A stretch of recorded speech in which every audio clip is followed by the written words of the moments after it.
MSLI T V, رہنمائی بدلتی دنیا کے لیے۔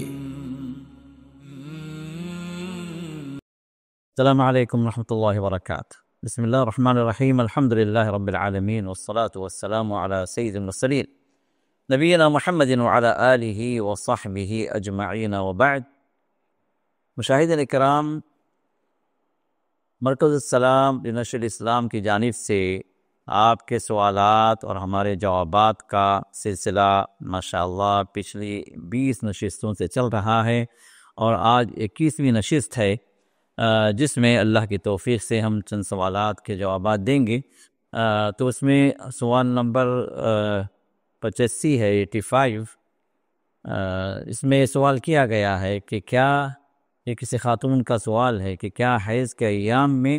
الیکٹرانک ڈیوائسز سے قرآن اذکار ہم پڑھ سکتے ہیں یا سن سکتے ہیں؟ اسکرین کو کیا ہاتھ لگا سکتے ہیں یا نہیں؟ جواب یہ ہے کہ اذکار کے اعتبار سے تو آپ کو کوئی مسئلہ نہیں ہے۔ آپ صبح کے اذکار، شام کے اذکار، صبح کے بعد جو پڑھی جانے والی جو اذکار ہیں، پھر شام کے بعد جو پڑھی جانے والی اذکار ہیں، ان اذکار کے اعتبار سے آپ کو پڑھنے میں کوئی دقت نہیں ہونی چاہیے،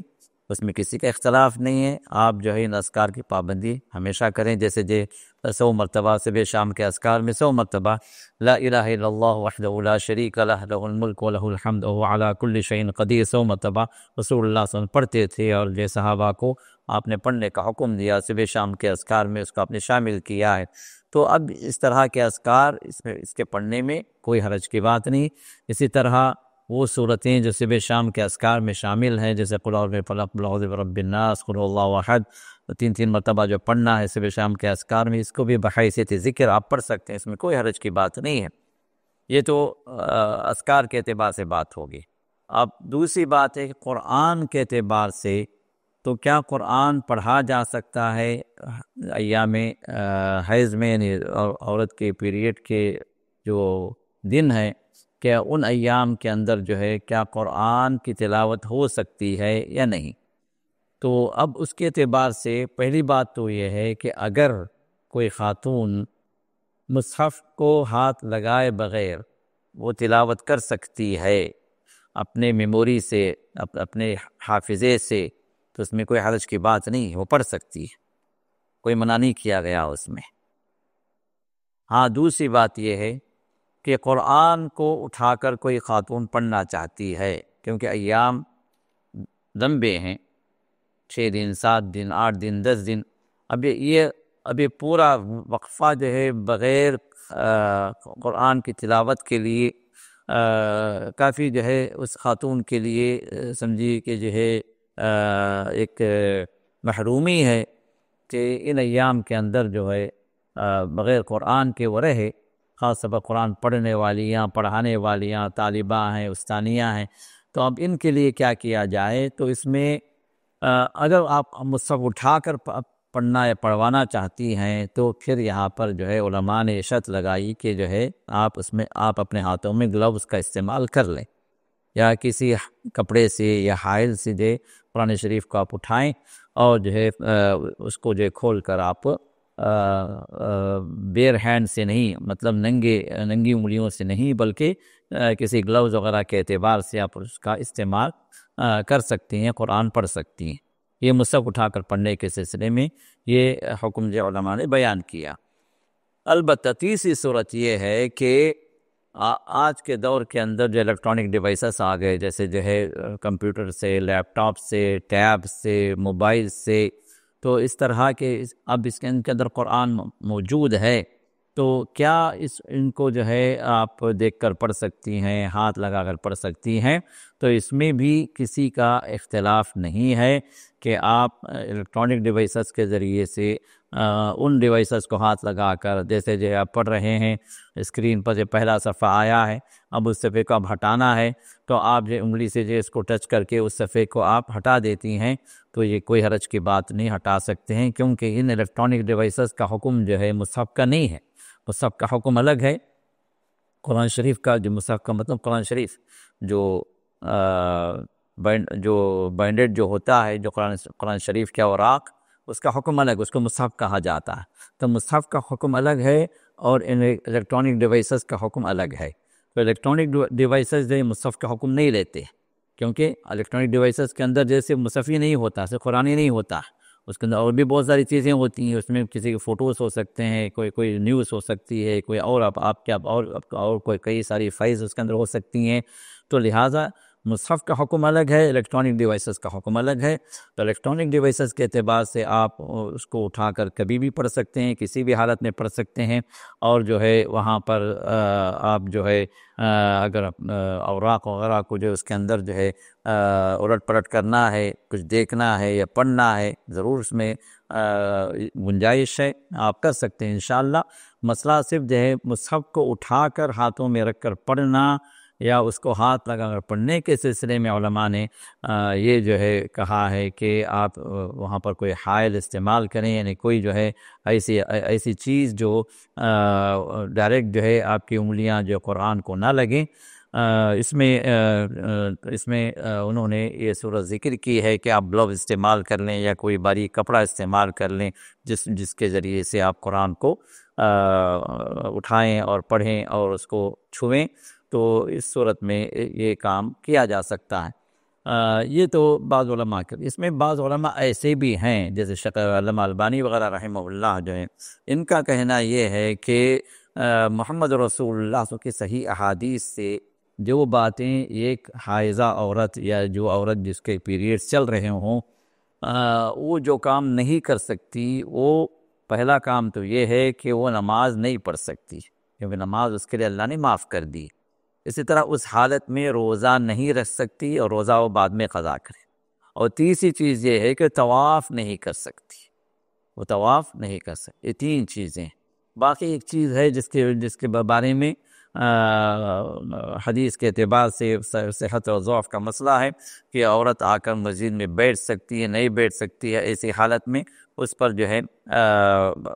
اس حدیث کی صحت اور عدم صحت پر جو ہے علماء نے کلام کیا ہے. افضل یہ ہے کہ مسجد میں آ کر جو بھی مسجد ہے اس میں حیض کی حالت میں عورت آ کر نہ بیٹھے. ہاں گزر سکتی ہے، وہاں سے پاس ہو سکتی. یہ چار چیزوں کو چھوڑ کر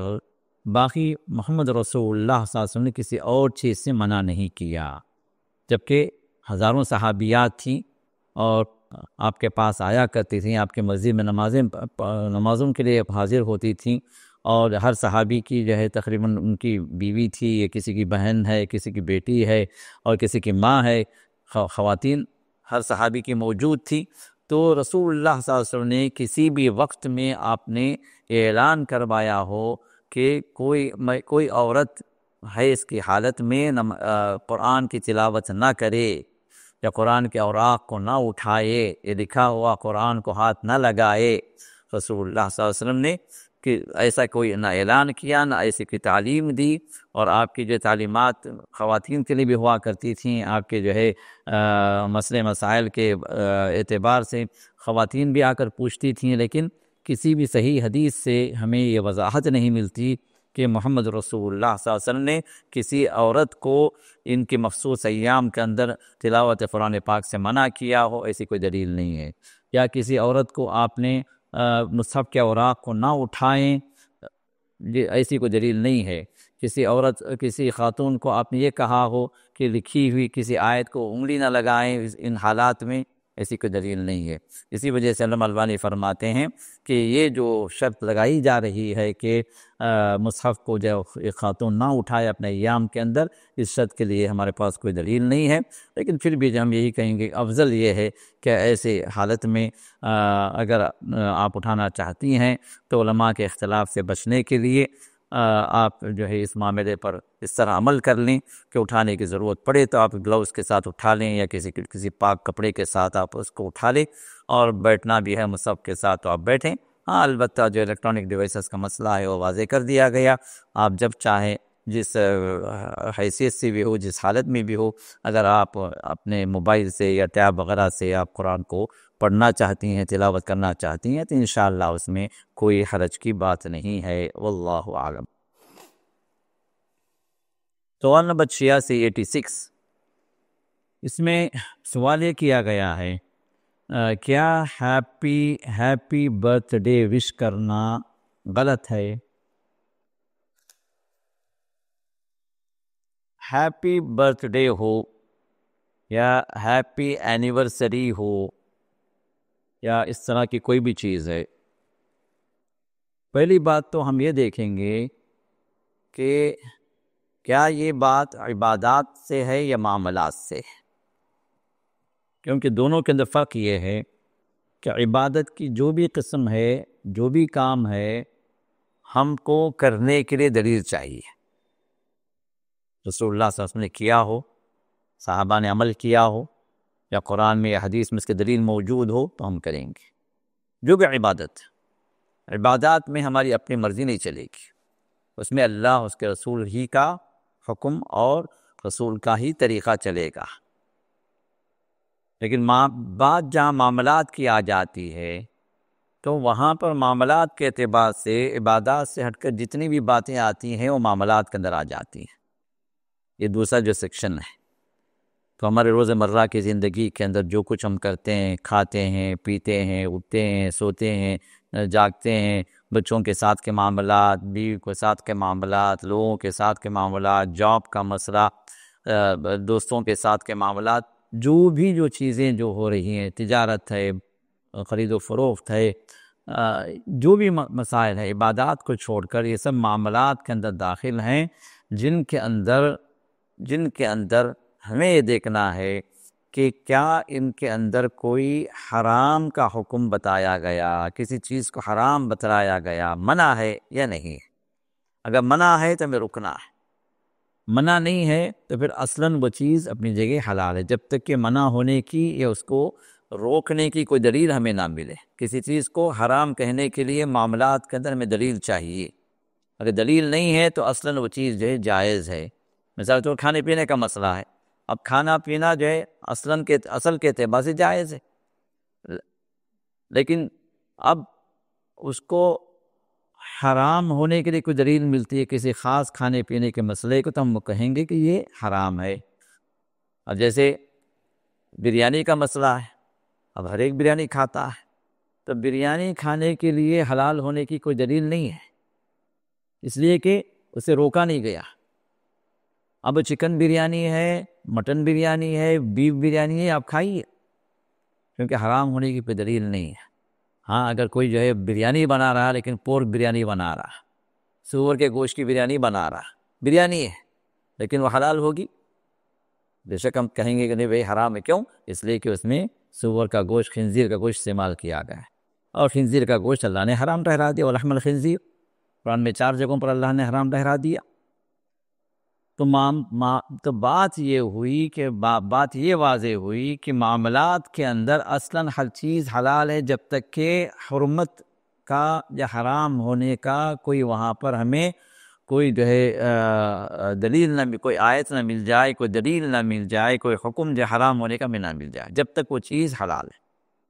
تو اسی اعتبار سے ہمارے روز مرہ کی زندگی میں کوئی انسان پیدا بھی ہوتا ہے، کسی کی شادی بھی ہوتی ہے، کوئی انسان مرتا بھی ہے، اب اس کے لیے جو بھی ہم کرتے ہیں یہ بھی جو ہے معاملات میں داخل ہے، اصلاً یہ چیزیں حلال ہیں، لیکن حرام ہونے کے اعتبار سے ہمیں دلیل چاہیے۔ اب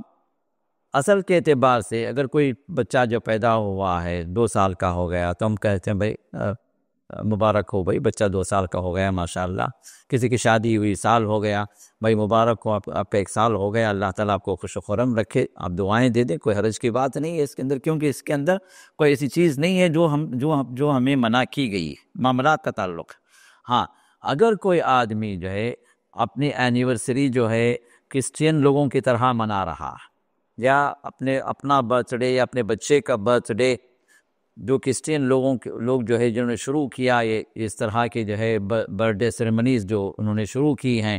تو اس اعتبار سے ان کی مشابہت میں منا رہا ہے، جیسے جو کیک منگوایا گیا، جتنے اس کے جو ہے ایئرس کی برتھ ڈے ہے اتنے جو ہے موم بتیاں رکھی گئیں، وہ جلائی گئیں، اور پھر جو ہے ہیپی برتھ ڈے کی جو تھالیاں ماری گئیں، پھر اس کے بعد جو وہ موم بتیاں بجھا دی گئیں، اور سر کیک کاٹا گیا، ڈانس کے ساتھ اس کے ساتھ اس کا جتنا بھی طور طریقہ لوگوں نے بنا رکھا ہے، یہ جو ہے در حقیقت کرسچین لوگوں کی ایک مشابہت ہے جو مسلمانوں کے اندر آئی۔ تو اس طرح کی مشابہت میں کوئی انسان اگر برتھ ڈے منا رہا یا خود اپنا یا بچے کا یا اپنی بیوی کا، تو ہم ضرور کہیں گے کہ یہ چیز جائز نہیں ہے۔ کیوں؟ اس لیے کہ یہاں پر آپ نے جو کام کیا ہے وہ غیر مسلموں کی مشابہت سے آپ نے اس کو اختیار کیا ہے۔ یہ غیر مسلموں کا کام ہے، یہ مسلمانوں کا کام نہیں ہے کہ اس طرح کی جو پارٹیز رکھیں، ڈانس پارٹیز رکھیں، برتھ ڈے پارٹیز رکھیں، اینیورسریز پارٹی رکھ کر جو اس کے اندر ناچیں کودیں گائیں۔ کیوں؟ اس کے اندر حرام چیزیں موجود ہیں۔ اب حرام چیزوں کے ساتھ ساتھ اس کے اندر کیا ہے؟ مشابہت ہے غیر مسلم قوموں کے ساتھ۔ تو غیر مسلم قوموں کے ساتھ مشابہت کے سلسلے میں ابو داؤد کی حدیث ہے، اللہ کے رسول نے ارشاد فرمایا کہ من تشبہ بقوم فہو منہم، جو کسی قوم کی مشابہت اختیار کرتا، مطلب ان کا جو کام ہے وہ کام یہ کرنے لگے تو یہ بھی انہی کے ساتھ ہے، یہ بھی انہی کے ساتھ ہے۔ اور ظاہر سی بات ہے اس طرح کی جو ہے چند سالوں سے پہلے اس طرح کی چیزیں ہمارے معاشرے میں موجود نہیں تھیں۔ مسلمانوں کے اندر نہ کوئی برتھ ڈے پارٹی جانتا تھا، نہ اس طرح کے کیک کاٹ کر جو ہے جشن منایا جائے، اس طرح کوئی عمل نہیں تھا۔ تو ایسی چیزوں کو ہم لائیں اور جو ہے اس کو ہم یہ کہیں کہ بھائی یہ جو ہے اس میں کوئی مسئلہ نہیں ہے کہ برتھ ڈے پارٹی منائیں، تو ہم کہیں گے برتھ ڈے کا مطلب معنی کیا ہے کہ پیدائش کا دن، آپ کے مولود ہے وہ، تو اس میں اب بچے کو مبارکباد دیں، بچے کو اور آگے بڑھنے کے دعائیں دیں، یا جو ہے کچھ جو ہے پکا کر غریبوں میں کھلا دیں، ایک چھوٹی سی دعوت گھر کے حد تک جو ہے کچھ کر لیں، تو اس میں کوئی حرج کی بات نہیں ہوئی، کہ یہ سب معاملات کا مسئلہ ہے، یہ سب معاملات کے اندر یہ اصلاً حل ہے، اصلاً جائز ہے۔ لیکن اگر آپ اس طریقے سے منائیں جو طریقہ غیر مسلموں سے ہمیں ملا ہے یا غیر مسلم کر رہے ہیں، اور آپ کے کرنے میں غیر مسلم کے برتھ ڈے منانے میں کوئی فرق نہیں ہے، تو پھر یہاں پر بات وہ آتی ہے جو رسول اللہ صلی اللہ علیہ وسلم نے بات ارشاد فرمائی، من تشبہ بقوم فہو منہم، جو کسی قوم کی مشابہت اختیار کرتا ہے اسے اس قوم کا کام یہ کرنے لگتا ہے، جس میں یہ تفریق مل گئی کہ کرنے والا کون ہے، یہ جو ہے کرسچن بھی وہی کر رہا ہے، ایک نان مسلم بھی وہی کر رہا ہے، ایک مسلم بھی وہی کر رہا ہے، اس معاملے میں کوئی تفریق باقی نہیں رہی ایک مسلمان کی غیر مسلمان کی، تو پھر یہ مسلمان وہ کام کر رہا ہے جو غیر مسلم کا کام ہے، تو پھر یہ بھی اسی کے ساتھ ہوگا، اس کا حشر بھی اسی کے ساتھ ہوگا۔ تو لہٰذا ایسے معاملات میں ہم یہ کہیں گے کہ اس طرح کا یہ جو کام ہے یہ جائز نہیں ہوگا، کیونکہ یہاں پر غیر مسلموں سے مشابہت ہے، تو لہٰذا ایسے کاموں سے اپنے آپ کو بچائیں۔ سوال نمبر 87 جس میں ہمارے ایک بھائی نے سوال کیا ہے کہ شیخ میں رفع الیدین نہیں کرتا ہوں تو کیا میری نماز نہیں ہوگی؟ جواب یہ ہے کہ نماز ایک ایسی عبادت ہے جو اللہ تعالیٰ نے جب فرض کی تو اس کی تعلیم کے لیے اللہ تعالیٰ نے جبریل کو زمین پر بھیجا، اور ہمیں آپ کو معلوم ہے کہ تمام احکامات جو فرض ہوئے وہ زمین پر ہوئے، لیکن ایک عبادت وہ ہے جو فرض ہوئی آسمانوں میں، اور وہ ہے نماز۔ یہ نماز کا شرف ہے، نماز کی اہمیت ہے، نماز کی قدر و منزلت ہے کہ اللہ تعالیٰ نے نبی علیہ السلام کو آسمانوں میں بلا کر وہاں پر اللہ تعالیٰ نے فرض کیا نمازوں کو۔ اب یہ نمازیں جب فرض ہوئیں تو اللہ تعالیٰ نے جبریل کو زمین پر نازل کیا اس مقصد سے کہ نبی علیہ السلام کو نماز کی ادائیگی سکھلائے کہ نماز کیسے ادا کی جائے، کیا طریقے سے ادا کی جائے، اور کس وقت ادا کی جائے، اوقات کیا ہیں، شروع کا وقت کیا ہے، آخر کا وقت کیا ہے۔ تو روایت میں یہ بات آتی ہے کہ جبریل علیہ السلام 2 دن نمازوں کے اوقات کے اعتبار سے آتے رہے، اور نبی علیہ السلام کو نماز آپ سکھاتے رہے، پڑھاتے رہے۔ پہلے دن جو ہے پہلے اوقات میں آپ نے نماز پڑھائی، اور دوسرے دن جو ہے آپ نے آخری وقت میں نماز پڑھائی۔ جیسے جو ہے پہلے دن مثال کے طور پر جو ہے عصر کی نماز کا وقت جیسے شروع ہوا آپ نے نماز پڑھا دی کہ عصر کا وقت شروع ہو گیا، اور دوسرے دن غروب سے پہلے آپ آئے اور نماز آپ نے پڑھا دی، کیونکہ یہ وقت جو ہے عصر کا وقت ختم ہو رہا تھا۔ تو اس طرح نمازوں کے اوقات، اس کی ترتیب، اس کی کیفیات، سب چیزیں سکھائی گئیں۔ اب یہ جو ہے نماز اللہ کی طرف سے جبرائیل علیہ السلام کو علم دیا گیا، پھر جبرائیل آئے اور نبی علیہ السلام کو نماز سکھلائے، اور پھر رسول اللہ صلی اللہ علیہ وسلم نے صحابہ کو یہ نماز پڑھائی بھی، سکھلائی بھی۔ تو اب اس نماز کے اندر جو ہے کچھ ارکان ہیں، کچھ واجبات ہیں، کچھ سنتیں ہیں، کچھ مستحبات ہیں، اور کچھ وہ ہے جو نماز کو توڑنے والی چیزیں ہیں۔ ان سب چیزوں کا علم ہونا چاہیے ہر مسلمان کو، اور اس کے مطابق عمل بھی اس کو کرنا ہے۔ تو اگر کوئی انسان رکن چھوڑ دے تو اس کی نماز باطل ہے، اس کی نماز باطل ہے۔ وہ پھر سے اس رکن کو اعادہ کرے، اگر نمازی کے اندر میں ہے، نمازی کی حالت میں ہے۔ اگر نماز ختم کر لیا، بعد میں اس کو یاد آیا کہ جو ہے رکن چھوڑ دیا، جیسے ایک رکعت ہی چھوڑ دی، ایک رکوع چھوڑ دیا، ایک سجدہ چھوڑ دیا، ایسے ارکان میں سے ہیں، تو اب وہ جو ہے پھر سے نماز کو وہ دہرائے، کیونکہ اسے رکن چھوڑ دیا۔ اگر کسی نے کوئی واجب چھوڑ دیا، پھر اس کو یاد آ رہا ہے کہ میں نے واجب چھوڑ دیا، تو اب وہاں پر وہ سجدہ سہو کر لے، اس کو اعادہ کرنے کی ضرورت نہیں ہے، اس کو ریپیٹ کرنے کی ضرورت نہیں ہے۔ جیسے کوئی بندہ 3 رکعت والی نماز میں پہلا تشہد چھوڑ دیا، تو دوسری رکعت میں بیٹھنا تھا اس کو تشہد کے لیے، اور اٹھ گیا، اب اس کو اٹھ کر کھڑے ہونے کے بعد یاد آ رہا، ارے بھائی مجھے تشہد میں بیٹھنا تھا، نہیں بیٹھا میں، تب ایسا بندہ کیا کرے؟ وہ واپس تشہد میں نہ آئے، بلکہ وہ اپنی نماز کو مکمل کرے اور آخر میں سجدہ سہو کر لے، وہ اس کے لیے کافی ہے انشاءاللہ۔ تو واجب کے چھوٹنے پر سجدہ سہو کافی ہے۔ تو ارکان اور واجبات، ارکان رکن اگر رہ گیا تو نماز آپ کی باطل ہے، نماز پھر سے دہرانا ہے، اور واجب اگر رہ گیا تو آپ سجدہ سہو کر لیں، وہ کافی ہے آپ کے لیے۔ تو ان دو چیزوں کے علاوہ، یعنی 14 واجبات ہیں اور 14 ارکان ہیں اور 8 واجبات ہیں، تو یہ ان 22 چیزوں کے علاوہ جو چیز بھی آپ نماز میں دیکھ رہے ہیں، نماز میں محسوس کر رہے ہیں یا عمل کر رہے ہیں، یہ سب چیزیں جو ہے سنتوں میں اور مستحبات میں داخل ہیں۔ تو ان سنتوں اور مستحبات کو اگر انسان ادا کرتا ہے تو وہ اجر کا مستحق ہے، اجر اس کو زیادہ ملے گا۔ اگر وہ چھوڑ دیتا ہے ان سنتوں کو، مستحبات کو، تو نماز تو ہو جائے گی مگر اس کے اجر میں کمی ہوگی۔ اب ہمیں اور آپ کو جو بھی نماز پڑھنے والے ہیں، یہ ارکان کیا ہے لازمی طور پر جاننا ہے، تاکہ ہماری نماز باطل نہ ہو جائے چھوڑنے پر۔ یہ واجبات کیا ہیں، یہ بھی لازمی طور پر جاننا ہے، تاکہ جو ہے ہمیں اس بات کا علم ہو کہ یہ جو چھوٹ گئی یہ چیز، یہ جو ہے واجب ہے، جس کا تدارک جو ہے، جس کا کمپنسیٹ جو ہم کر سکتے ہیں، وہ سجدہ سہو سے کر سکتے ہیں۔ اب یہ 2 چیزیں بھی اگر ہمارے علم میں آ گئیں تو بقیہ چیزیں کیا ہیں، اگر ہم کریں تو انشاءاللہ اس میں اجر ہے، نہ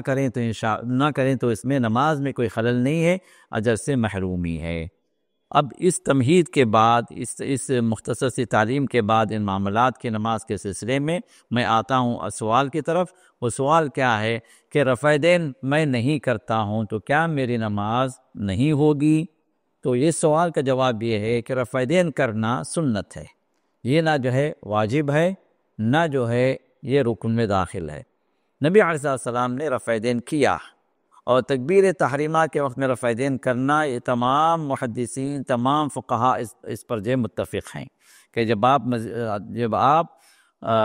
نماز میں داخل ہوں تو تکبیر تحریمہ نے اللہ اکبر، جو نماز میں داخل ہوتے وقت آپ تکبیر کہیں گے، تکبیر تحریمہ ہے، تو اس وقت دونوں ہاتھ کا اٹھانا، جس کو رفع دین کہا گیا، دونوں ہاتھوں کا اٹھانا، یا 2 کندھوں تک، یا آپ کے تو 2 کانوں کے برابر آپ کے 2 ہاتھ ہو جائیں۔ یہ کانوں کو ہاتھ نہیں لگانا ہے، بعض لوگ کان پکڑ لیتے ہیں، سنت سے ثابت نہیں ہے، یا بعض لوگ یہ انگوٹھے لگاتے ہیں کان کی جو ہے اس کے کان کو ٹچ کرے، یہ بھی سنت سے ثابت نہیں ہے۔ سنت سے جو ثابت ہے وہ یہ کہ آپ کے دونوں یہ ہاتھ، جو ہتھیلیاں آپ کے کندھوں کے برابر ہو جائیں، یا یہ ہتھیلیاں جو اس طرح جو قبلہ رو ہو، اور دوسری شکل کیا ہے، تھوڑا سا بلند کریں، آپ کے 2 کانوں کے برابر میں آپ کے دونوں ہاتھ ہو جائیں۔ یہ 2 طریقے احادیث سے ثابت ہیں۔ اب تکبیر تحریمہ کے وقت اس طرح ہاتھ اٹھانا، رفع دین کرنا، یہ تو متفق ہے، سب کے پاس جو ہے یہ چیز سنت میں داخل ہے، تمام علماء، تمام محدثین، تمام فقہاء اس پر متفق ہیں۔ اب اس کے بعد جو ہے جو رکوع میں جانے سے پہلے رفع دین کرنا، ہاتھ اٹھانا، اور رکوع سے اٹھنے کے بعد رفع دین کرنا، ہاتھ اٹھانا. اسی طرح جو ہے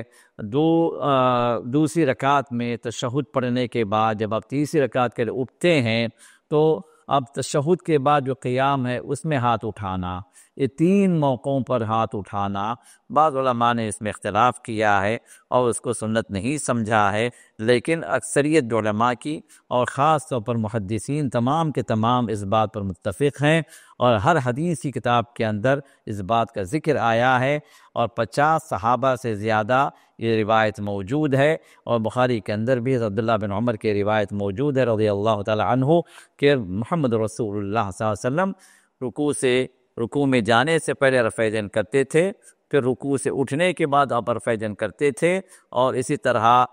تشہد کے بعد جب آپ قیام ہوتا تھا تیسری رکعت کا تو پھر آپ رفع دین کرتے تھے. تو یہ حدیث جو ہے موجود ہے، ثابت ہے، تو لہٰذا کرنے والا انشاءاللہ ماجور ہوگا کیونکہ وہ سنت کی پیروی کر رہا ہے، اور نہ کرنے والا در حقیقت ایک سنت کو چھوڑ رہا ہے تو اجر میں تو کمی ہوگی، لیکن نماز ہو جائے گی انشاءاللہ. تو میری درخواست یہ ہے کہ ہماری نماز